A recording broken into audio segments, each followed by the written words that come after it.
আসসালামু আলাইকুম রহমতুল্লাহ। প্রিয় শ্রোতা ভাই ও বন্ধুগণ, আপনাদের কাছে অনুরোধ রইল, আপনারা স্ক্রিনে যে ছবিটি দেখতে পারতেছেন, এই কুলাঙ্গের বাচ্চায় কি কথাগুলো বলে গেছে, অবশ্যই একটু মনোযোগ সহকারে আপনারা কথাগুলো শুনবেন।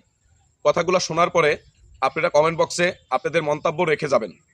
আসলেই আমরা যে যে ধর্মের হই না কেন, এটা বড় বিষয় না। বড় বিষয় আমরা মানুষ, আমরা মানব জাতি। আমাদের একে অপরের সাথে মিলেমিশে থাকতে হবে, মিলেমিশে চলতে হবে। কিন্তু এই কুলাঙ্গারের বাচ্চায় যে কথাগুলো বলে গেছে, আসলে কিভাবে আমরা এক ধর্ম আর এক ধর্মের মানুষের সাথে মিলেমিশে থাকব।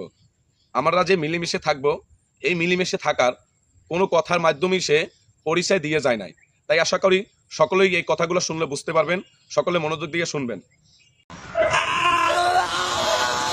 আমার 10 হাত দিব্যা বাই করে আল্লাহ আল্লাহ সুদার গুয়াটা উপর মুখি দিয়ে সূর্যর মুখি দিয়ে নিয়ে কি নিকা জানস আমাকে হিন্দুরা তো গুয়া মারতে মারতে গুয়া ঘাও। শ্রোতা ভাই বন্ধুগণ, আপনারা যে কথাগুলো শুনছেন, আশা করি সবাই মনোযোগ দ্বারা শুনছেন এবং আপনাদের কমেন্টসে আপনাদের মন্তব্য রেখে যাবেন।